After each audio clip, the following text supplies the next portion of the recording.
Welcome everyone. This session is meant for South Asia Lumina SPARK practitioners.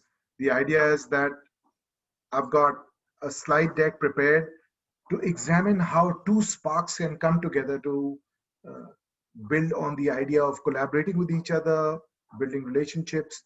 So once you're familiar with that idea, essentially what you're doing is doing a couples coaching, so to speak. And those couples could be work partners or could well be life partners or life partners in the making. So I've got a slide deck over here. I've got notes put down over here for your ease and use. However, I will continue to operate from this mode to make sure that I am reminded of the comments I've put there and can add to them. So of course, the cover page, use the title Spark in your partnership or Spark in your relationship as the situation might be. I've identified 4 objectives. You might, of course, amend them. I've put the color by the energy in each of the objectives because, what's the outcome that you want? What are the options around the strengths and preferences that you have? Currently, realistically, what are your priorities? And I mentioned green color in conflicting concerns largely because oftentimes conflict does involve another person and therefore puts a relationship under strain. I'm assuming Zoom, so I've given you some Zoom-friendly instructions, but of course, depending on what you're using it. And I feel terrible as I'm saying that I'm not even considering running a live session. Uh, yeah, lockdown. Hopefully, we'll laugh about this one. Icebreaker. I mean, just to get people eased into a conversation, you can use 1 or 2 icebreakers just to get a conversation going. Of course, people know each other. Of course, they kind of inherently understand what the other person's inspirations and delights are, but you still may want to make that as a conversation to have without sort of assuming that it's kind of known. Again, figure out what the dynamic is, figure out what the comfort level is in choosing which icebreakers you might use. Now remember, words have meanings. So I've got 3 sample words over here, but you might take 1 or 2. What you might do is get people to write down the meaning of these words, what it means to them, and then you can get them to exchange those words. I mean, perhaps let's say a word like partnership.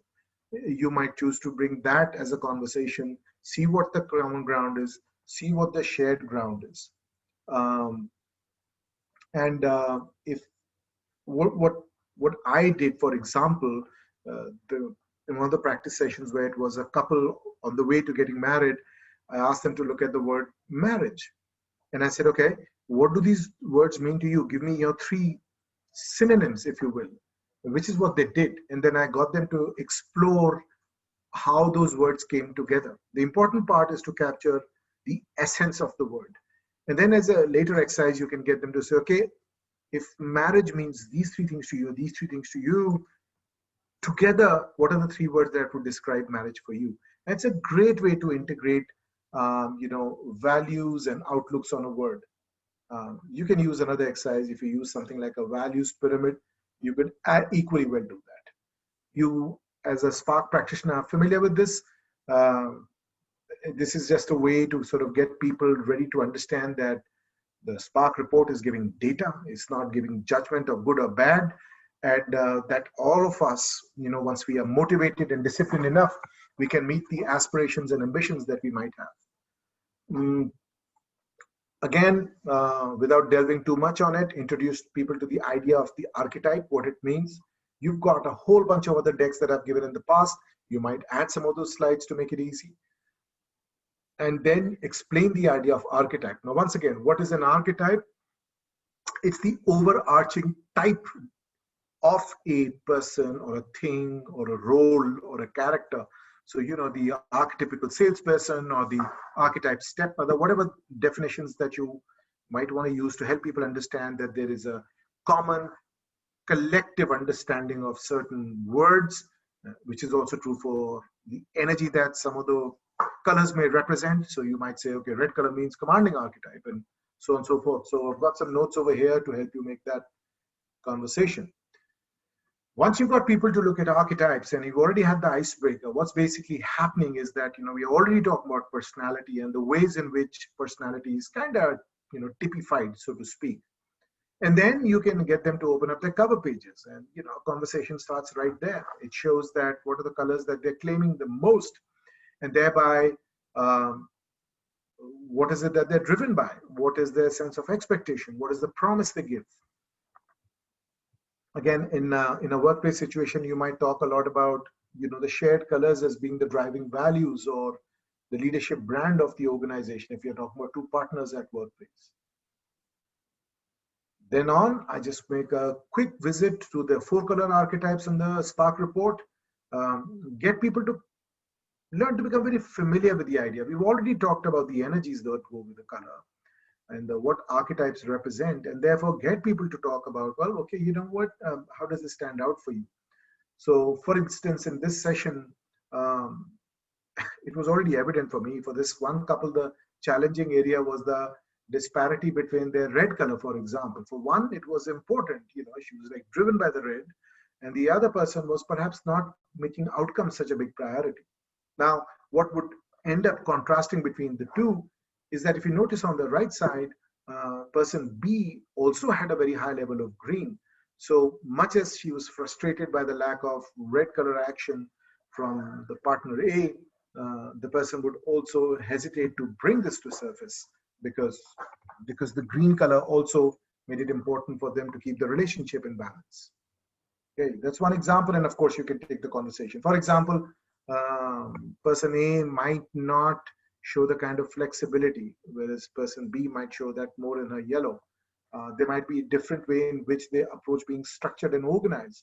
Person A doesn't like too many surprises, likes to have like a plan and a certain structure to follow through, also enjoys a lot of introverted time, uh, but may not be true for the person B, who might be very, very easygoing and more motivated to engage with people with that red as contrasted to the person A. So what does that mean for their relationship, for instance? And create a conversation around those energies. Coming from them, it starts to have a lot more connection.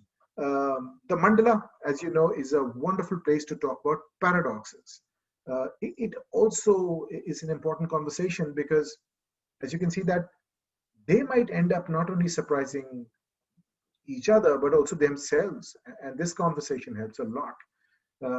Person A on the left may discover that the person B, much as is like motivated and aspiring and driven by ambition, oftentimes may take a backseat to accommodate other person's need. So understanding that the partner A can support partner B by taking on that relationship piece or helping them to set boundaries so that their ambition is not compromised. For the person B, they might benefit from understanding that while they both match on that inspiration driven flexibility, spontaneity, they like that low downtime, uh, you know, generally being disciplined and reliable and structured is more important to person A. So, not only just sort of comparing the mandala, but also talking about the paradoxes that might be at play. You can have a conversation around the paradox and talk a little bit about what the flip-flop means. Again, something that you're quite familiar with, and something that we've talked a lot about in our sessions. What you want to do is help them to partner up and support each other whenever the flip-flop hits by pointing this out. This is information that kind of remains buried. Now we start to move towards when we start to talk about like shared strengths and ideas. So you might ask, okay, what do you value in a relationship more? How does that play out for you? And now it's a good anchor point after having gone through the data, the mandala, the paradoxes, to sort of circle back to the relationship idea. Again, you can talk about how this relationship can be a support to each other in terms of helping people to A, make sure that all the strengths that they own up are actually indeed being used. B, that, if there are possible weaknesses, how does the wing person, the partner in the picture, help them to mitigate, to do some kind of a damage control or work towards getting past those. So a good way over here is to first to get to talk and eulogize each other's strength, and then move to the idea if indeed the gaps have been observed. Again, on development, I let them sort of decide for themselves rather than sort of push that. Then the qualities bundle up. There's a conversation to be had, as you can see, on where the stars are featuring up. For these people, the stars are around flexibility, but how the flexibility of the one person might be different from another simply because of where the rest of the stars are placed. So there's a conversation to be had over here. Stars that are common, gaps that are there for both people. In this case, these two people talked about the fact that they were very comfortable with the idea of being traditional. As you can see that they've got squares on their big picture thinking. So they didn't necessarily feel the need to, stretch the envelope or be radical and stand out for the sake of standing out. They belong to a large size family system, and therefore, and very, very comfortable with the old idea of traditions and rituals that go with it. So, awareness is power. Next up, 24 qualities. You might start to see that where the two people might tend to kind of, clone each other a little bit, overdo one side, also to warn each other of why they might be sort of tilting over one side, how the other person can contrast. So, for example, the person A on the left side might miss a trick or two in understanding people or working in a collaboratively together. This person on the right, person B, can probably support them over here. Person B on the right can get benefit from person A's support in terms of being structured and well organized. Both of them can benefit from understanding that right at the bottom, they have two different approaches towards being demonstrative and measured. And so therefore, when one person is being explosive, i.e. person right, the person on the left may not come back with repartee in action and rather stew over it, and how they, conversations on different qualities and how they match up. Now introducing the idea of three persona.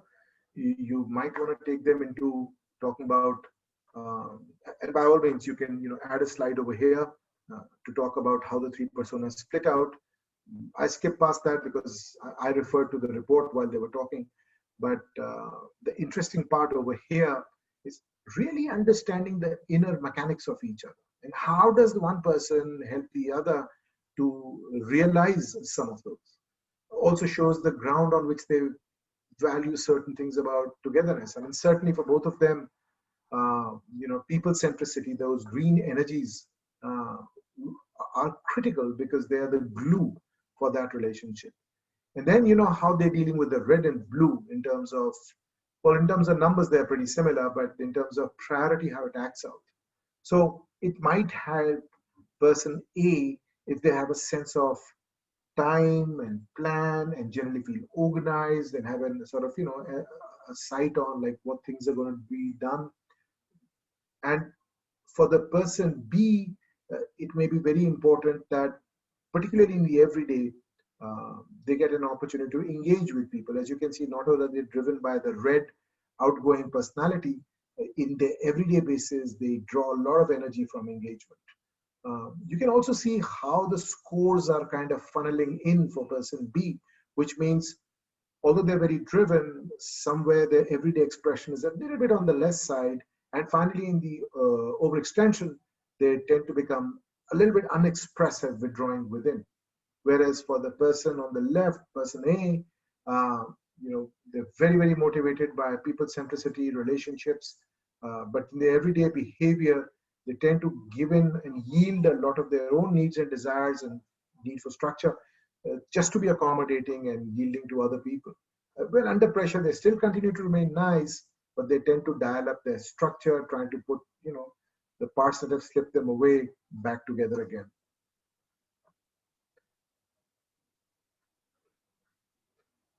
In this case, an interesting part again is to help each other understand what hidden treasures mean, and how they can work with each other to pull the hidden treasures out.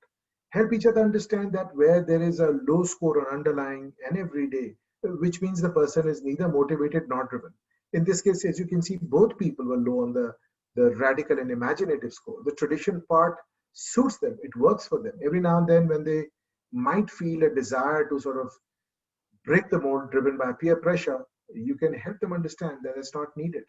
Competitive, low on the everyday, but person on the right is driven for it, person on the left becomes good at all costs. How does that competitiveness might play out with each other? So again, just looking at different scores and how they play out. Person, we talked about demonstrative and measured. Now you can see how that's split across for both of them.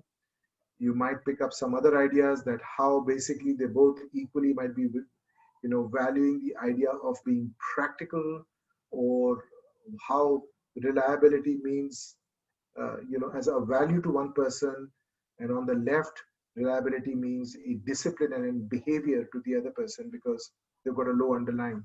So to the degree that you want to have a conversation, you can keep going over here. Next up, if you notice that, ever so often I just keep coming back to the idea of having a conversation which is centered more on the relationship. And we talk about, what matters, what do you appreciate? Now you can pick one or two icebreakers, have a conversation piece so that we move away from the report and bring it back to the people. Idea about what about people's personalities, and you try and talk about third person situation outside people, not rather each other here. So you talk about, okay, what are peeves and what are preferences? It's a heads up to the partner not to bring that into the dynamic. And then you can talk about how does it play out for communication, help each other understand that, what irritates you. The previous page in the report also talks about how do you like to be communicated with. I haven't got it here on the slide. It's there in the report, and it's a good conversation piece. Again, how others, oh, my apologies. It's here. I've probably cut paste that piece over here. Yeah, that's what I did. So helping people understand how you like to be communicated with, what irritates you about communications, and then individually how to make those development plans. Relationships are always, in a churn. They're in a life cycle of their own. Help them to understand, what do you need, in life? What do you need from a partner? Having those conversations. What is important to you? The non-negotiable. Some of this can be drawn from the underlyings that we saw. What will you give now that you know your own strength? You'll easily give what you're good at, but also understanding a little bit what the other person needs. What are some of their unmet underlying scores, those, and what are some of the overextensions where they need a little bit support. And finally, just to sort of make it sweet a little bit, let's also ask, well, what would be a welcome indulgence? It's not a need, but perhaps it's a want.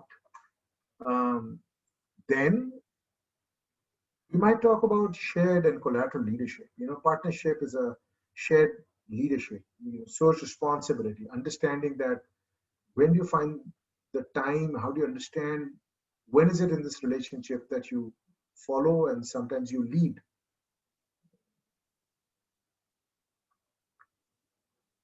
Okay. I think we've got a redundant slide over here.